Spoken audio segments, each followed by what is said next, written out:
What's up, everybody? Logan here coming at you guys with another long form video, interview style as always. Before we start this video, if you guys could leave a like, comment, and subscribe. Today I'm joined with Avid Trader. Avid's a guy that I've come across over the last few weeks. He's got about the same size channel as me right now. He's doing a lot of interesting stuff. We've been hanging out in each other's Discord servers as well, just hanging out a little bit, talking more every day, talking about the markets. And I said, you know what? Let's get you on a video. So, super excited to have you on, man. I really do appreciate you coming on today. Likewise, appreciate you having me on, and hopefully we could talk about some options, some SPX. I know you got a lot of cool stuff going on in your group. Yeah, no, it'd be great. So let's start out. Just give me a little bit of your background as a trader and Sure. how long you've been doing it, why you still do it, I think is a very good question. We've seen the market change a lot from COVID times 2020 to now into 2026. So, I'm just curious a little bit about your background, Definitely. what's got you into being so intrigued with the markets in the current state. Sure. Yeah, so going all the way back to the beginning, I'm fortunate to have a lot of great individuals that have acted like mentors when I was about 20 years old. Threw me into the market with no knowledge, never sort of sugarcoated it, always gave me, the real breakdown of how things operate and, what to expect. And I really am super appreciative of that, having people that are being able to guide me and sort of coach me through it. And over the past 6 years now, this is 6.5 years of me doing this. It's just such an incredible process of making so many mistakes, making a lot of money, losing a lot of money, feeling like this is not something I wanted to do, to then falling back in love with it again. So I think that's kind of the journey of life, but also being a trader as well as there's going to be a lot of ups and downs. It's not always going to be perfect. And I think that's the true test is whether or not you really love markets. If you really love trading, you're going to be in it for the long run. And, when I first started out, I made all the same mistakes that everyone else did. I wanted to gamble. I wanted to just, go all in and do the whole account. And that was very Reddit-like, very, meme stock era in the 2020s when, they had the commission-free brokers and the big onboarding of retail. That was when I came in as well. It's when I had a big jump in my following with the whole AMC and GameStop, and that's where a lot of people know me from.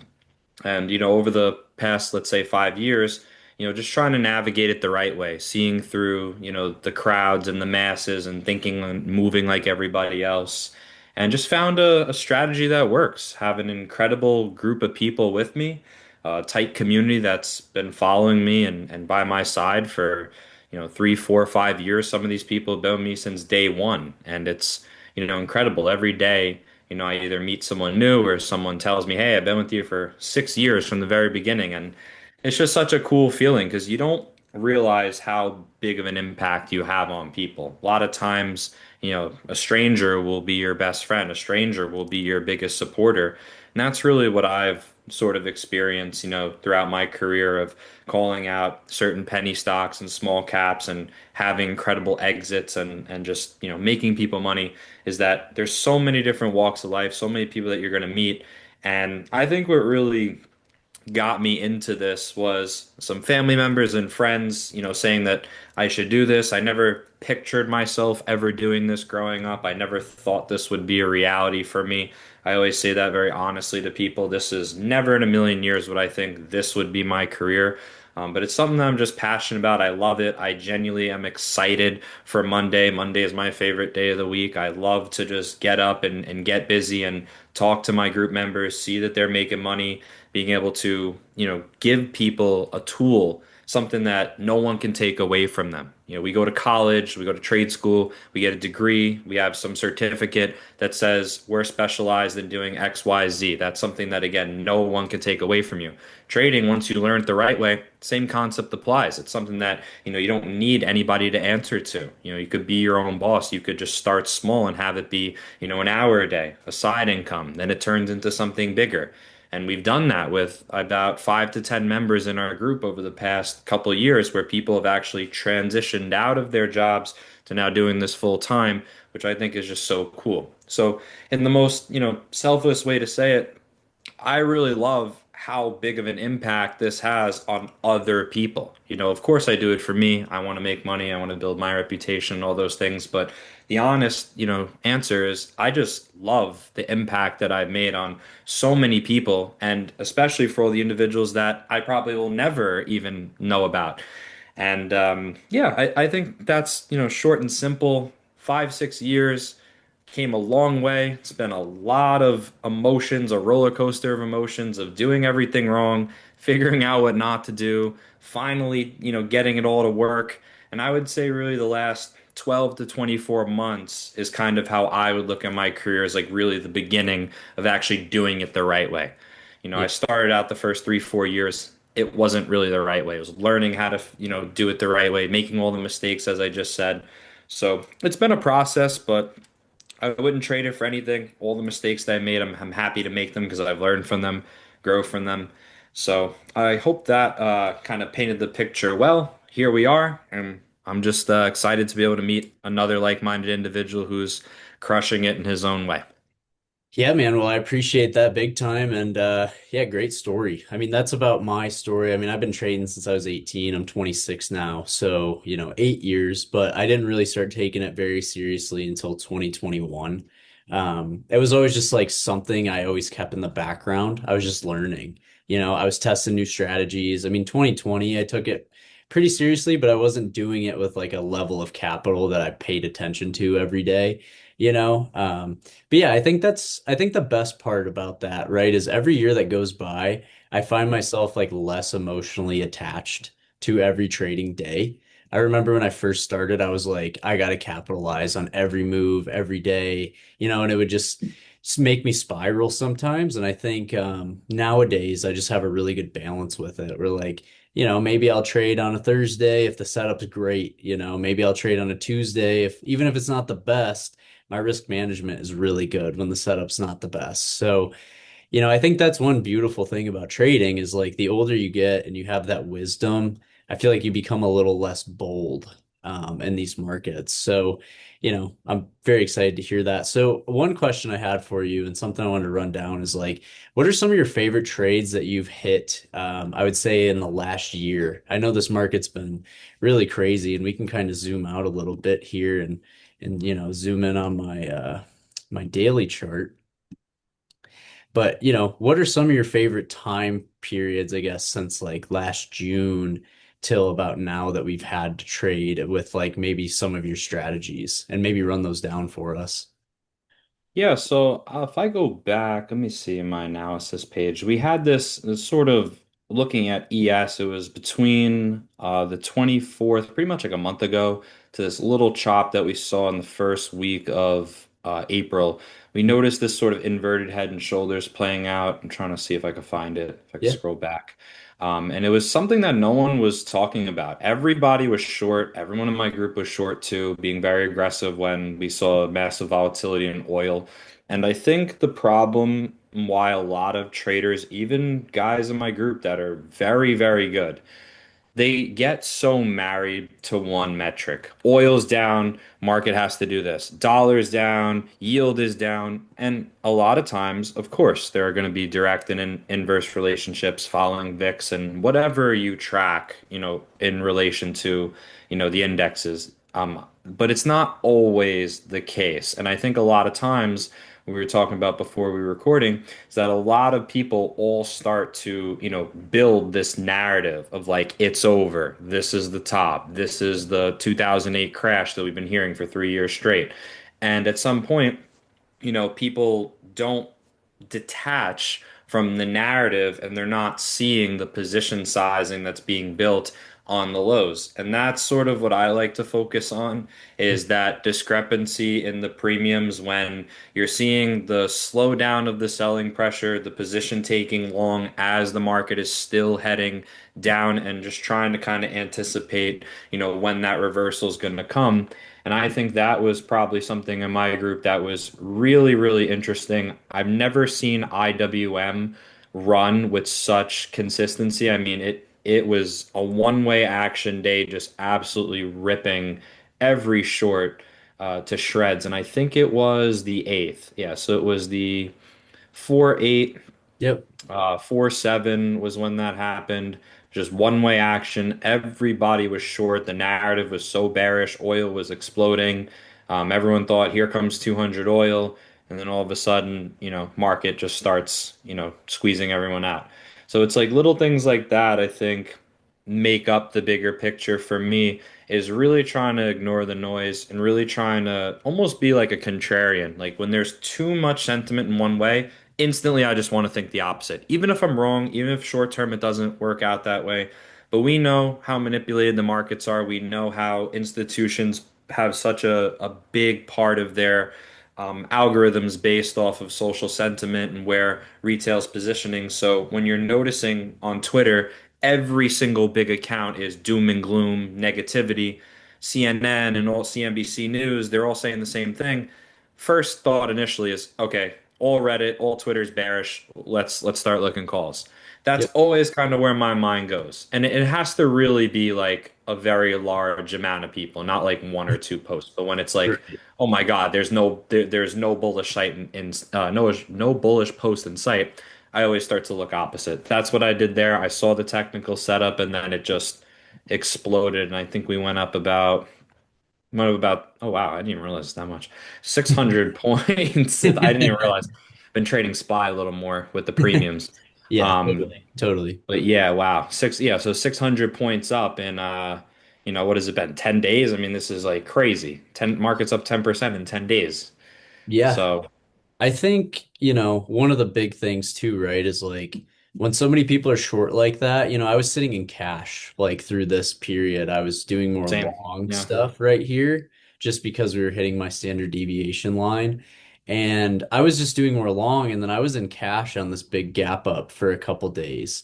And I think that's one big thing that I kind of learned in this period was like, if the market's dropping this heavy, there's a lot of people in shorts. And the second that that breaks the other way, there's a lot of liquidity to run off of, and I think we're finally running out of that liquidity a little bit. I'm not saying that it's not as if like this won't just continue to rise, but that's why we've seen the sideways movement, right? Is like all the people that got in back here are finally starting to take a little bit of profit. Shorts are starting to come Yeah. back in. It's just There's still typical. demand, but short term it probably has to come a little lower before going higher. Absolutely, right? So I think, that's a big thing that I try to pay attention to on big moves like that. Like from a macro scale, I kind of look at this as like a macro setup of like, man, we were getting crushed all of March, like the entire month of March, from like honestly mid-February to, you know, the end of March. Like the market was just getting crushed. And I think that's something that I try to keep in mind a lot these days too, is just like when you're an option seller like I am, and I know you've been buying a lot of options lately too and scalping, I really just try to keep myself out of harm's way if I can. I like to scalp, set like really tight stops on certain opportunities and, let the market move from there. And even today, like our EM was 42. And look at that, like that's what was expected. And we're hanging out around 40 points down today. So, you know, Yeah. it's something I I just like. love that metric. I love using like an ATR, like an average true range, like just knowing Yeah. like what the average threshold is intraday is like great for like picking contracts also. Yeah, and this could end like, down 50, it could end down 30, right? But like Yeah. it's just a little staple or something that you can base the expected volatility off of, right? And how volatility can move. And then you log in and check the VIX and it's up 3%. And you look and you're like, man, the mean is at 20.4. So maybe, we might sustain a little bit more action tomorrow or early next week of the volatility rising, right? Like RSI is moving up again. We have the TTM squeeze trying to build a little bit of a little bit of momentum there. So I just find that very interesting, personally. No, definitely. I wanted to share one more thing here I thought was really cool Yeah, yeah, yeah. You want to that share we your gave screen? out. And I'll share in the Discord first. So in the analysis, we had this SPX setup on 410. We kind of had this. So we took that triple top and I took a put right off there. So a lot of times, whether they could, it's all good if they could see my screen or not. They'll get the point Yeah. just by the image. We like to fade breakouts. So that's a big thing. A lot of times, and I think you probably know this best, when you get to a high or a low point of the day, depending on whatever side you're on, that's the worst time to take that whatever direction you're going to do. Because the premium, the IV is Yeah. you're paying literally the worst point in the day. Even if you get that break, yes, you can get some acceleration. You're still going to get profit taking. You're still going to get the chance of it selling back down because you're getting a new high. You're getting, stop sells already put in, whatever. So Yep. we always fade types of moves like this where people are like, here comes the break, here comes the big acceleration. Let me buy calls here, and they're buying it at the literal highest point of the day. And then on the flip side, I always like to long breakouts. So if we or breakdowns. So if we have like a double bottom, triple bottom, and we're just kind of grabbing that liquidity and going higher, I'll take a stab at a long with the tight stop. It's like a 5 minute close below, double bottom, triple bottom, and then vice versa. I'll take a put, and if we close 5 minute above high day, I'll just cut it or something simple like Sure. that. And a lot of times, you get these moves where it'll just keep test, test, test, but it won't break. And then finally, you have that big move down. And that's where we had those contracts go from, I think it was, we did them 530. I sold it at like $9 or something like that. This is what I said after. This is like the update I gave everyone. 980 from 530, manage your account, whatever. Then we go into it. It's like 15. I'm already out at this point, but I always tell people like, you don't have to follow me exactly to the T. If you have runners, hold them. And then all of a sudden now it just goes from 5 to 20 in a very short time. And that's how quick it happens. But it's so hard to hold when you see 5 turn to 8, turn to 11, turn to 13. You're like, okay, I just made 150% in like 8 minutes. Like, I'm almost a fool if I don't take it. And a Yeah. lot of times you take it so quick and then it's 10, it's 15, it's 20. You're like, oh my God, it would have been so much nicer if I just held another 4 minutes. But that's kind of the problem that I'm having is I'm selling so quick with that scalper Yep. trader mindset that it's like very hard to let the runners really run when you're buying small size. Yeah, totally, man. I agree with that. I can relate, especially as a seller, right? I'm constantly selling things like a $3 credit, and there's so many times where it'll drop to $2 and then shoot back to three and then shoot back down to one, and I'll actually close it out. And I'm like, man, could you imagine just sniping every single time that you get like, oh man, it's a 33% return on my credit, let me take this off and move on. And then you let it ride, it goes back to break even and then finds its way into a better position. I think that's just part of trading, right? Is like once you're in the scalping mindset, like every little increment is something that I wouldn't say drives you crazy, but you definitely start to think about everything a little differently. Yeah, 100%. Well, man, I appreciate you coming on today. What I want to do is, more often videos with you, maybe some bi-weekly check-ins or a monthly basis, or even more, have you on a couple live streams as well. You don't even have to trade or anything, but I think just to keep you kind of in this little community space would be a lot of fun because that's one thing I miss about doing YouTube and trading is like the community build. But I do want to say that I do appreciate you coming on today. For anybody who wants to learn more about Avid, we have this video collaboration together, so you can click right through to his channel. I'll also link it down in the description below. We both have Discord groups, so you guys can find those down in the description as well. If you want to come and hang out with either of us, we're in each other's group too.